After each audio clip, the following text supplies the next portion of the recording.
And pause. Sorry, Okay. that must have had just. All right, so, we'll call the meeting to order. First item on the agenda is approved minutes of August 15th and August 29th, 2024. Got a motion to approve? I'll make a motion to approve the minutes. Second. Okay, any amendments or changes to the minutes? Not hearing any. All those in favor of adoption, indicate by saying aye. Those opposed, vote unanimous. Item 2 is to discuss an increase in the 2025 dispatch capital fees.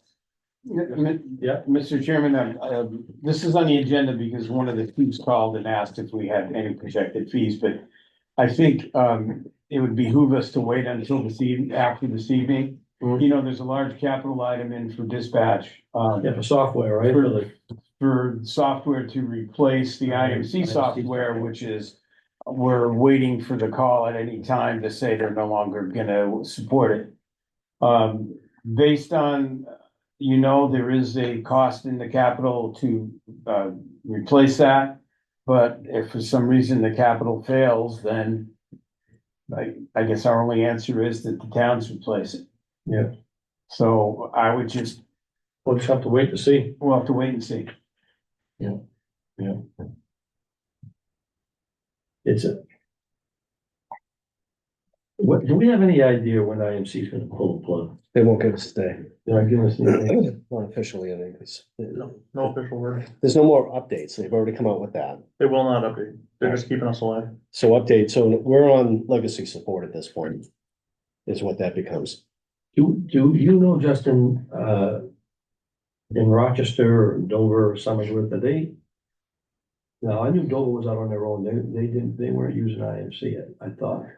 Dover and Rochester purchased another product. They did. So this came up, I think the last time we met about this, It came up, I think, at the subcommittee meeting. in the interoperability between the two agencies and sharing information. One of the competitors that's out there opposed to Motorola is CSI. Yeah. CSI did get the state police contract. State police are hard to gauge because they used Microsoft Word for years. They never had a CAD system. They had a very unofficial record system. Dover had their own homegrown CAD system that they had wrote it themselves. They had a guy talented enough. They made their own system and they. Fenton doing that, right? Yeah. Right, way back. Way back. I think upwards of 20 some odd years they used it and ran it. They're on a standalone system, which would be the equivalent of what IMC uses now, where we have hubs that we can connect other regions together and share information. Rochester went to CSI as well. However, Rochester, my understanding is they went to the cloud-based, which has advantages because you've got backups and redundancy and everything else. But those two main agencies right now can't share information because they have two different versions of the same software. This So version of the same software. the same company, same product, one's cloud-based, one's standalone based. Yeah. They cannot talk to each other right now. Unless one of them changes their licensing. And then we'd have to come down to, does the county want to do a cloud-based or a standalone base with our entire network standalone, which is essentially what we do now, Right.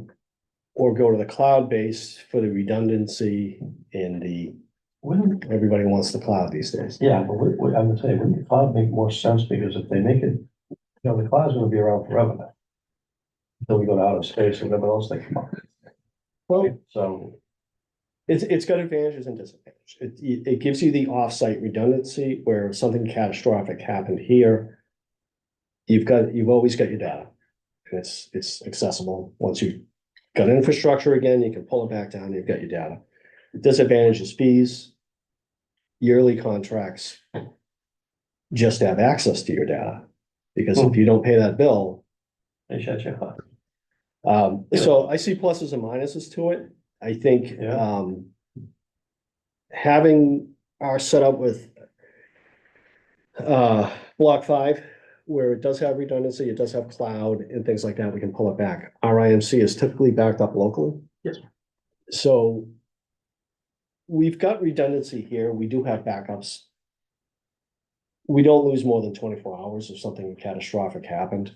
So the cloud move, I'm not sure is a huge benefit to us. Especially if we can't, the whole idea of these CAD systems is to be interoperable with the other PDs. Right. We can't do that. What's the point? You're still gonna have NCIC, the plates, the DMV, all that stuff is gonna be accessible. That, you have to separate that from CSI. They're two different animals. CSI is taking your call, entering your call information. Where does the person live? What are they reporting? It goes as far as arrest reports, incident reports. Somebody threw an egg at my house, you gotta document the report. That's part of CSI.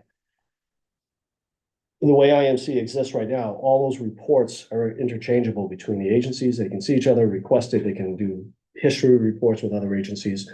That is going away as agencies are facing this crunch with IMC falling off the map eventually.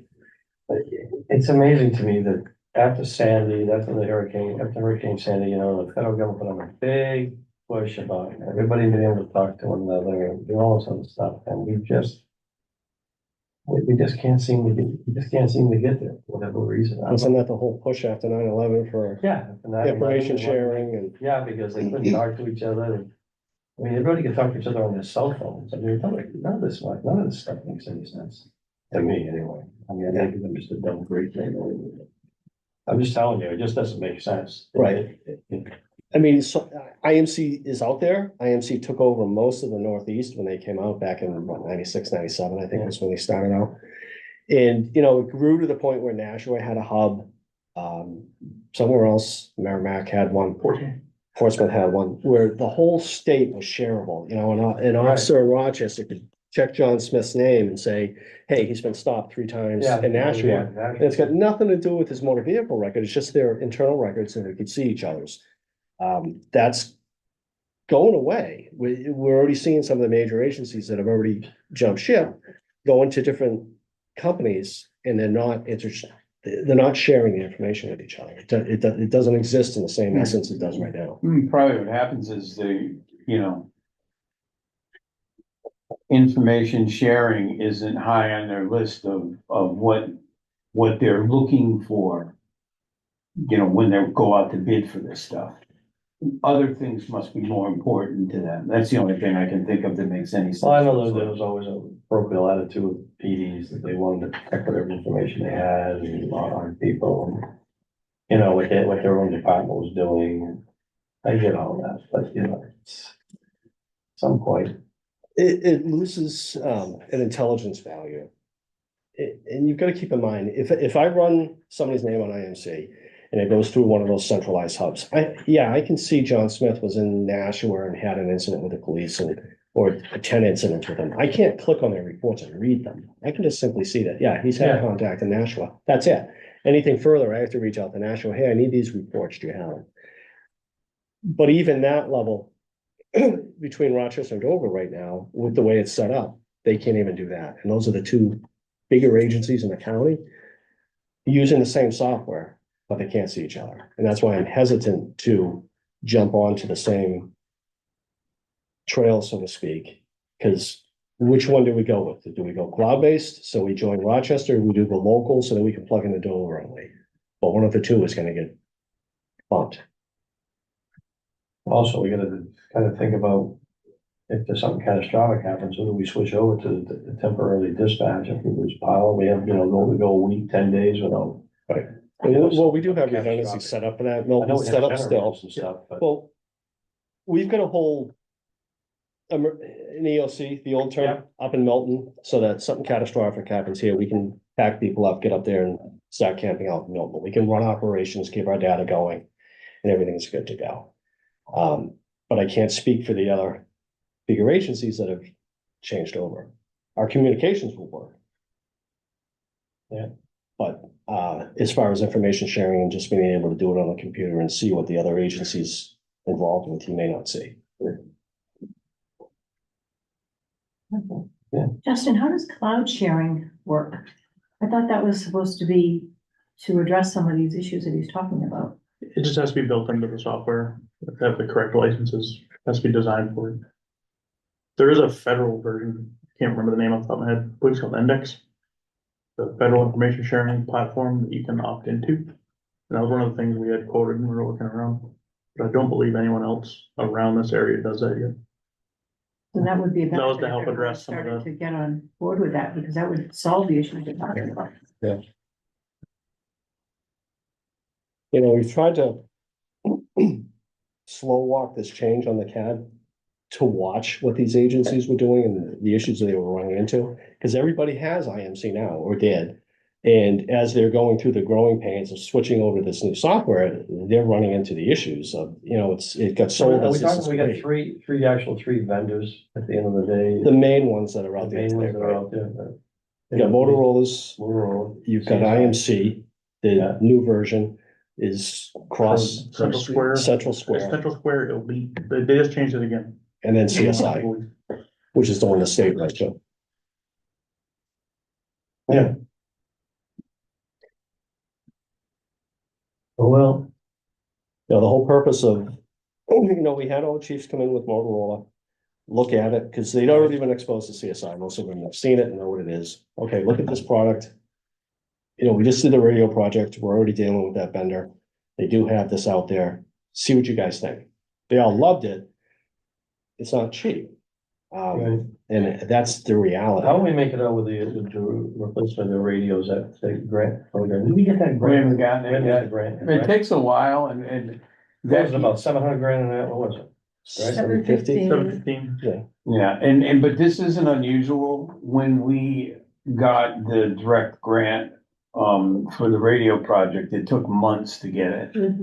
And you know, we got the grant, we still need to jump through certain hoops, you know, once they, you know, it's a congressional spending grant, so nothing ever goes quickly. I mean, we know we've got it, but it just takes a long time to get the cash. I can always log into Just Grants, I'll make a note and reach out to the grant manager. Find out on the timeline. I think we did that the last time. I think it's really good. Okay, Last time you inquired and it showed up. so let's just wait and see how it goes. Yeah, I'll. I really have no issue punting this down until it gets closer to a decision time and we get official notice from The IMC. problem is this, okay, you know, that, I'm not sure that's the attitude that we wanna put forward when it comes to this. And that's simply because with the kind of money we're talking about, we're likely to have to lease it or bond it or something.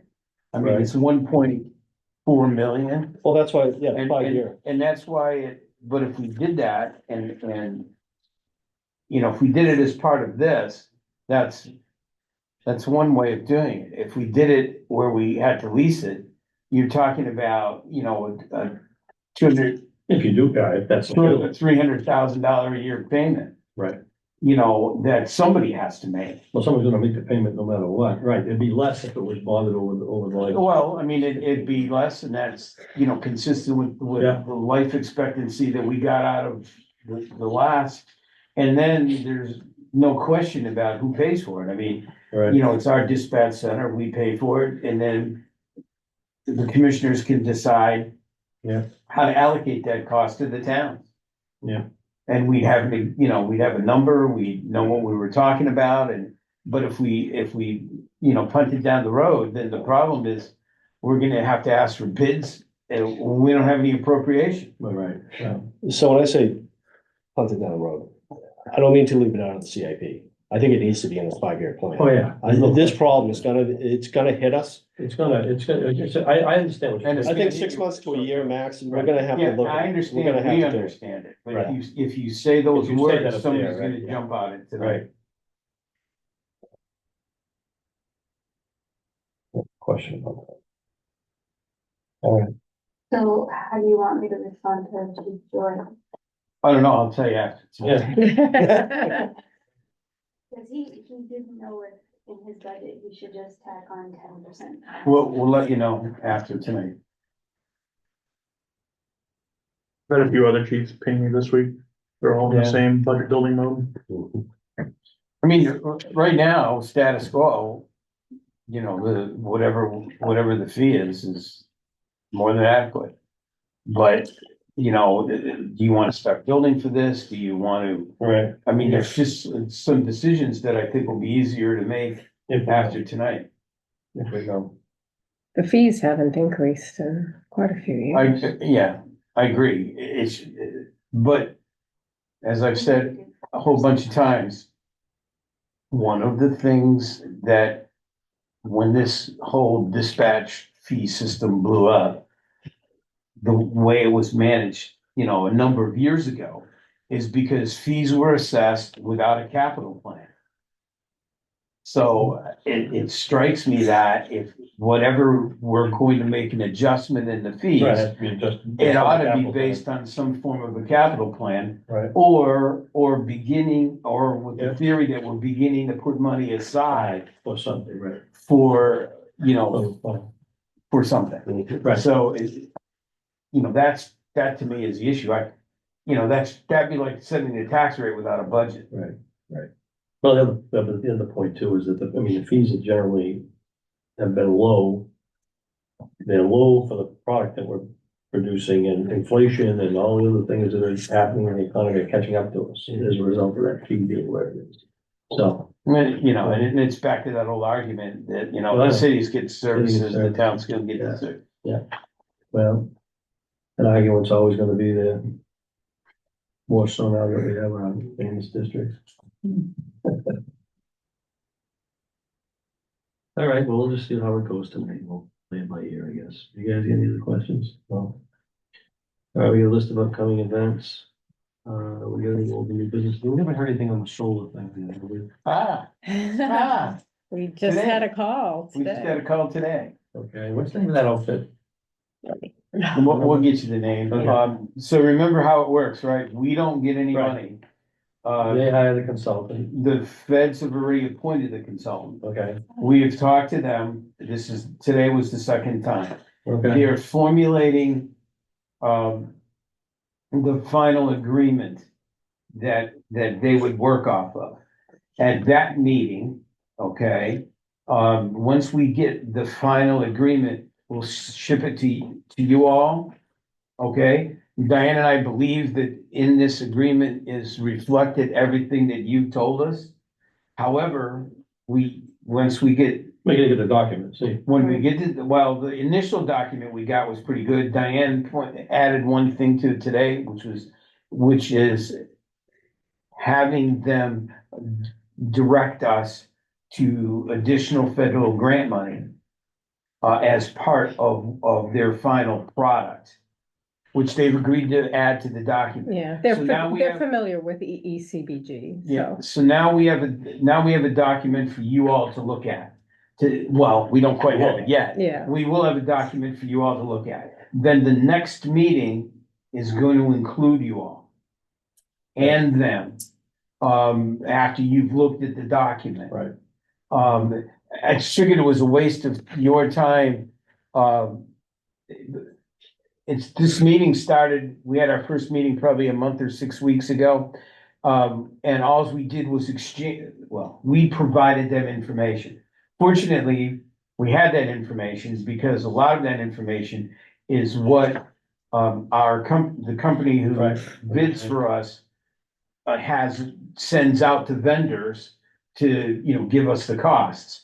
So, and also when we had a solar review done several years ago, we provided that to them also. So honestly, I think that we've, probably provided them about everything that they will need. Because it included, power usage by building and all that. Because, what they said today, because they obviously hadn't looked at what we sent them. No, they itemized in this document what we sent them, deliverables, that type of thing, but then it's like, well, we need to look at the Because they haven't information. looked at it, because they said, well, even if you don't have that information, which we've already sent them, we can estimate it based on the size of the building, and I wanted to say, no, you can't. Okay. Because you have one building that operates Yeah. basically Electric. 40 hours a week. Right. And then you have 24/7. two other buildings that operate 24/7. And so you can't estimate it based on the size of the building, but I didn't say anything. Yeah. Because we'd already sent them the energy consumption. So clearly they hadn't looked at They it. identified that they received that document, but they haven't looked at our documents. And they They pretty own much it. said that. Yeah, You know, they pretty much said they hadn't looked at it. So this was more a call to find out if we had anything to add, and like I said, Diane, Yeah, the federal quite, increase. quite intelligently, added that, whatever the multiple initials are, which is the federal arm that distributes the subsequent grants. And so Diane and I looked at a subsequent grant that was offered due August 1st. Without this information that they're gonna provide to us, We couldn't. I didn't even understand the questions. yeah. You know, no less, submitting for a grant. And that's a competitive grant where you're scored on the different categories. So there was I no don't- way we I don't could think we apply would've- for it. yeah. So we need this information to apply for the next round of And they can help us. and they will help us with that. And so what we've been getting is our emails from Jean Shaheen's office. Yeah. I get them monthly with regards to all of this funding that's coming for infrastructure, different items and whatnot. And that's where I had received that information on that EECBG. I continue to get them. And, look at everything, but they also have thoughts on not just the competitive EECBG, but other EECBG. So And- they'll and help the- us with that. The young lady that's been assigned to, kind of coordinated, I guess is the best way to put it. That's all she does, so it seems logical to us that, and they were very willing to help us, with those documents, when they complete their work. So that's coming in the final document. Again, the plan is to ship it to you all. You look at it and then We'll have a meeting. we'll do another Zoom meeting with them. Yeah. And I told them this time it would include you all. So they're talking about what, like a 5-month turnaround for all of this? So once you all sign this document, it then goes back to the feds. And the feds approve it, which they seem to indicate is more perfunctory than, a big deal. And they indicated to us that ours is pretty straightforward, as far as what we're looking to do. Yeah, compared to apparently a number of these that get referred to them.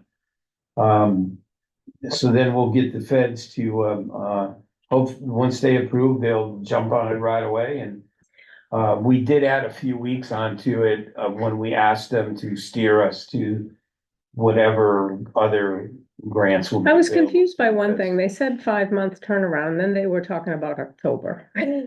So, No, and what they said was that they had hoped to get the approval from the feds by by October, okay, all right.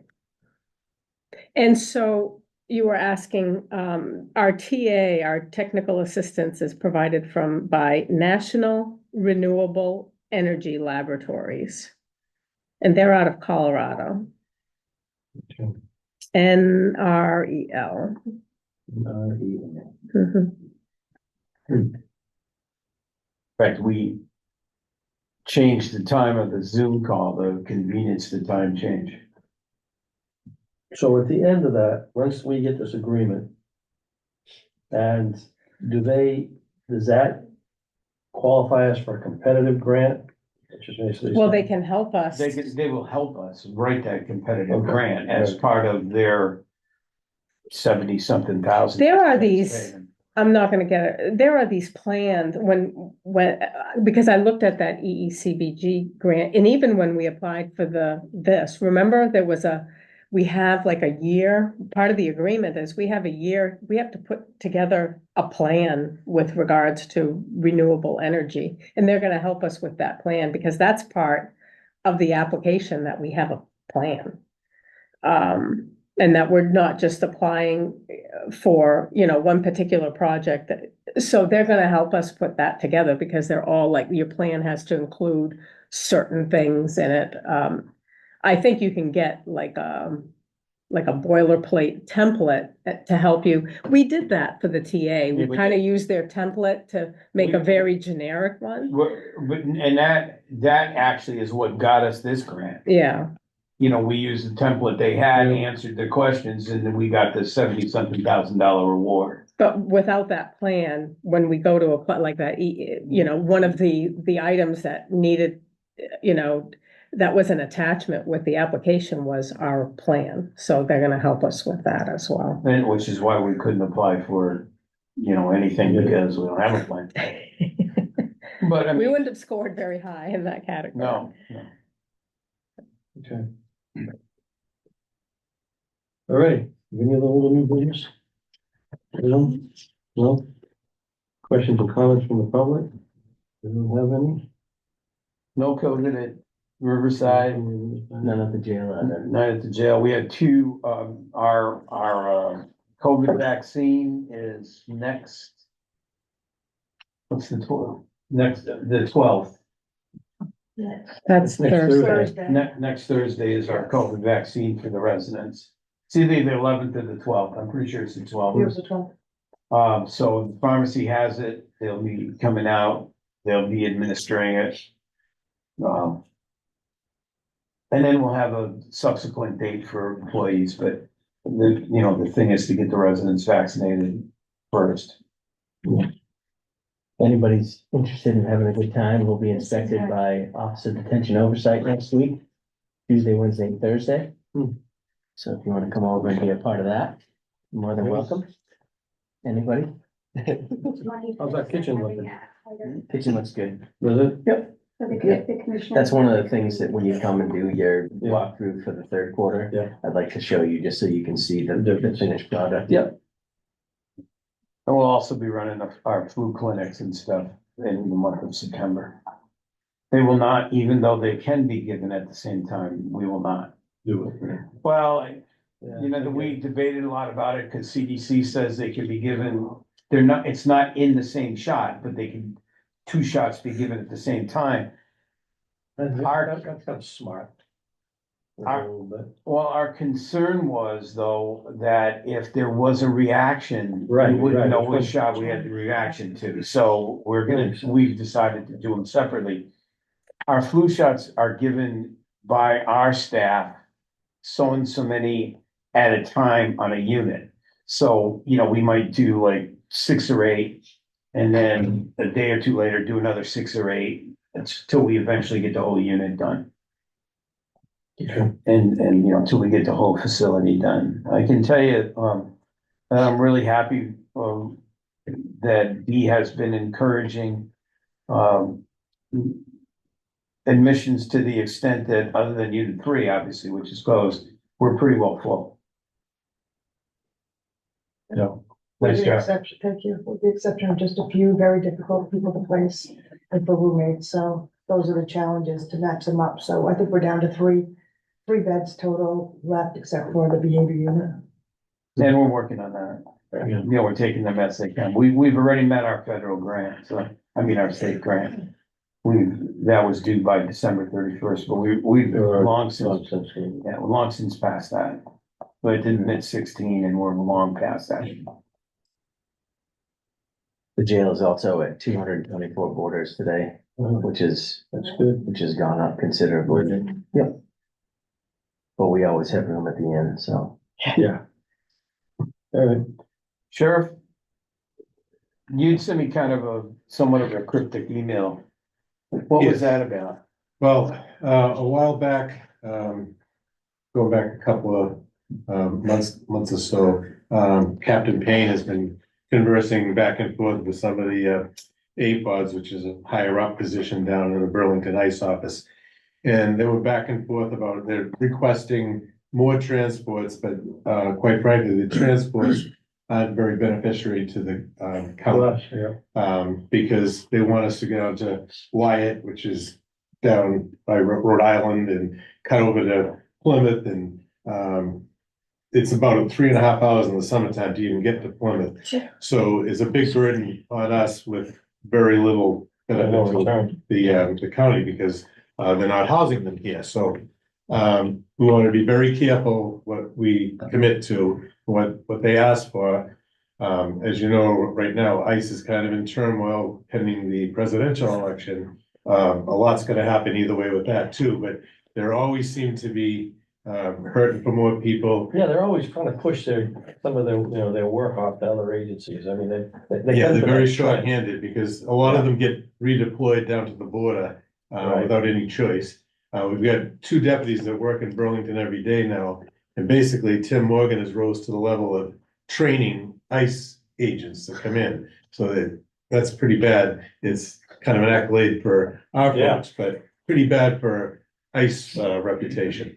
So anyway, we want to just be very careful. That's why Obligate ourselves. Steve came up with this too. We gotta meet with this AFOD and make sure we're all on the same page as far as what we can and cannot supply. It's very difficult to get people now to do transports. We've got a few workhorses still left over from the old generation that are per diems, and then, of course, we've got Tim Morgan and Paul Rowe, who've been at this for over 30 years. Once they retire completely, you're not replacing them as a regular crew. What we'd have to do is break it up. There's none of these young folks that want to work these 12, 14-hour days every day anymore. It just doesn't exist, so. But we just want to make sure we're all on the same page as far as what we can and cannot provide without stepping on any toes and keeping Superintendent Brackett with inmates over there that we need. But we also don't want to be taken advantage of. We can't solve all of New England's problems Right. here and have it as a loss to the county. Yeah. So that was the reason for the meeting, and Steve actually brought it up. It was a good idea. We got to get all on the same page. We don't know exactly what the captain was telling this AFOD down there, and not to throw her under the bus or anything, but Steve and I met with her prior to that and gave her clear direction. And then we're kind of getting back from the scuttlebutt that, well, yeah, we can maybe get another team going. We'll give you a van and all this stuff. It's like, we gotta Saturdays. Saturday transports, like, hold on a minute, we wanna make sure we're all on the same page. That's the reason for the correspondence back and forth, and I suggested we get Mr. Bauer and Superintendent Brackett involved too. So we're all sitting face to face Right. and know exactly what's going It wouldn't on. be bad if they put the ill-effective fees, if they had that going. That's what they want to do on That's what they want Saturday to do, but they want to do it on Saturday and all this, and down in Mass. and so it's picking up, it's not just coming from us, it's coming, it's. Well, they got a lot, they got a There's a lot. whole lot to it. So, I thought we would meet internally tomorrow Sure. and just make sure we're all saying the same thing. And then, figure out where to go from there. What time do you wanna meet? I'm free, I'm free all day because commissioners, are meeting tonight, not tomorrow, so whatever's convenient. All right. I don't know if you've got something going, Chris. I have advisory council meeting at 2 o'clock in the afternoon. No, we can meet in the morning, right? Okay. Like 10? Sure. That sounds good. Yeah, that'd be good. Where do you wanna meet? We'll meet at my place if you want. Yeah, well, there's 2 of us. We'll come over here. We'll meet, Yeah. we'll use your conference room. Okay. If 7 o'clock that's all right, tomorrow. Chris. Yeah, Just pick me up. Yeah. We'll come over. Perfect, thank you. All right. That sounds good. Well, since we have nothing else to discuss, I'm assuming we'll chair will entertain a motion on a non-public session for purpose of discussing personnel and negotiation contract. Commissioner Watson, roll call. Commissioner Roll, Yes. myself. And yes. Thank you all very much. If you're retired, you're on public session. Thanks, guys. Thank you. Thank you.